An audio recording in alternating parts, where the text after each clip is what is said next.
Good morning అండి. ఇవాళ మనం మాట్లాడుకునేది చంద్రబాబు నాయుడు గారు సూపర్ 6 పథకాల్లో 20 లక్షల ఉద్యోగాలు ఇస్తా అన్నారు. అలాగే అభివృద్ధి సంక్షేమం రెండు కళ్ళ కింద వేల్లో కూటమి ప్రభుత్వం అయితే ముందుకు 100% వెళ్తుంది. ఎందుకంటే 20 లక్షల ఉద్యోగాల్లో ఆల్రెడీ మెగా డిఎస్సి ఆల్రెడీ మొదటి సంతకం పెట్టారు. ఆల్రెడీ అది కూడా ప్రాసెసింగ్ అవుతుంది. అలాగే బీపీసీఎల్ కంపెనీ వచ్చే ఆలోచనలో ఉంది. అలాగే నెక్స్ట్ టెక్స్లాండ్ కూడా రామన్నారు. అట్లనే నెక్స్ట్ వచ్చి 15,000 రూపాయలు ప్రతి ఇంట్లో 2 పిల్లలు ఉంటే 30,000 రూపాయలు అలాగా ప్లాన్ చేయరు. దానికంటూ కొద్దిగా నిధి విడుదల చేయరు. అలాగే ప్రతి రైతుకి 20,000 రూపాయలు.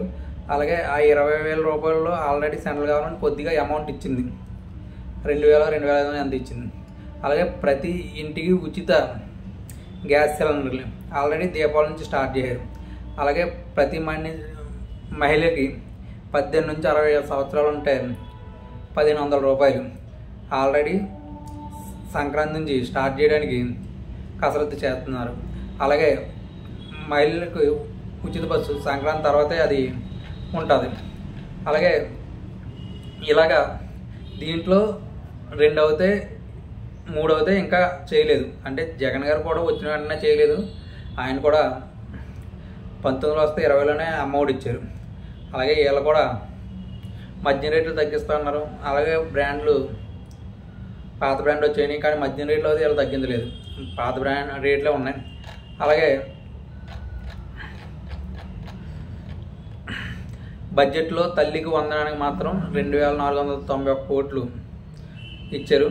అలాగే దీంట్లో ఇంటర్ విద్యార్థులకి ఉండకపోవచ్చు, 10th వరకునే ఇస్తాను అన్నట్టుగా తెలుస్తుంది. అలాగే బడ్జెట్లో మహాశక్తి పథకం అంటే 1,500 రూపాయలు అది లేదు. అలాగే ఈ బడ్జెట్ 6 నెలలే, మార్చి తర్వాత కానీ ఇస్తారేమో. ఉచిత బస్సు ఒకటి మహిళలకి 1,500 అన్నది మార్చి తర్వాత ఇస్తారేమో. అలాగే నిరుద్యోగ వృద్ధి 3,000 రూపాయలు అది కూడా లేదు. ఇలాగా కొన్ని అవుతే లేవు. అంటే అన్నీ చేయడం ఎవరి వలన కాదు, కానీ కొన్ని అవుతే 100%. దీంట్లో కొన్ని అవుతే పెన్షన్ 4,000 రూపాయలు కానీ, అలాగే ఇంటి సిలిండరీ గ్యాస్ సిలిండరీ కానీ ఇవన్నీ ఇవ్వడం కూడా గొప్ప విషయం. అలాగే వ్యవసాయానికి 3,469 కోట్లు. అలాగే అన్నదాత సుఖీభావకి 3,014 కోట్లు. అలాగే పవన్ కళ్యాణ్ గారి శాఖకి 16,000 చిల్లర కోట్లు. అలాగే అటవీ శాఖకి 600 చిల్లర కోట్లు. అలాగే గ్రామీణ అభివృద్ధికి పవన్ కళ్యాణ్ గారి శాఖ అంటే గ్రామీణ అభివృద్ధికి 16,000 చిల్లర కోట్లు. అంటే ఊళ్ళో రోడ్లు అండ్ త్రాగునీరు, drainage, next development, rural development మొత్తం అంతా కూడా పవన్ కళ్యాణ్ గారికి విపరీతంగా రోడ్లు అవి వేసి, గత ప్రభుత్వం రోడ్లు అసలు వేయలేదు కొన్ని ఏరియాల్లో. అవన్నీ కూడా రోడ్లు వేసేలాగా పవన్ కళ్యాణ్ గారి శాఖకి విపరీతంగా బడ్జెట్లో నిధులు కేటాయించారు. అలాగే వడ్డీ లేని రుణాలు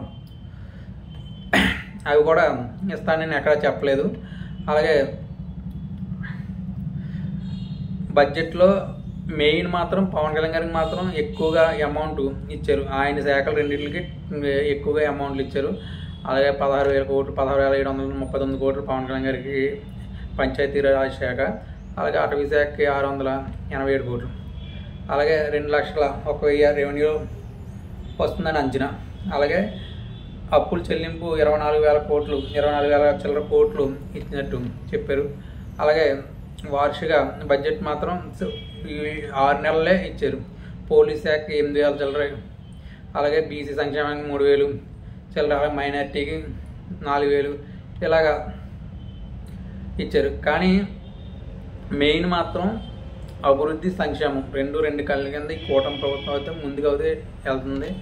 అలాగే నెక్స్ట్ ఇయర్ మహిళా శక్తి కానీ, అంటే 18 నుంచి 60 సంవత్సరాలు లేడీస్ 1,500 ఇవ్వడం కానీ, మహిళలకు ఉచిత బస్సు కానీ ఇవన్నీ 2 కూడా నెక్స్ట్ ఇయర్ చేస్తారు. అలాగే రైతులకి రైతు బీమా, అంటే రైతు బీమా కాదు, పంట పెట్టుబడి కింద ఎంత అమౌంట్ అని ఇస్తున్నారు, అది కూడా డిసెంబర్లోనే ఎప్పుడు ఇస్తారు అన్నట్టుగా గ్లాసెస్ వస్తున్నాయి. ఇలాగా ద్రవ్యలోటు ఉన్నా సరే ఈ కూటమి ప్రభుత్వం డెవలప్మెంట్, సంక్షేమం రెండు కూడా ముందుకు తీసుకెళ్తుంది.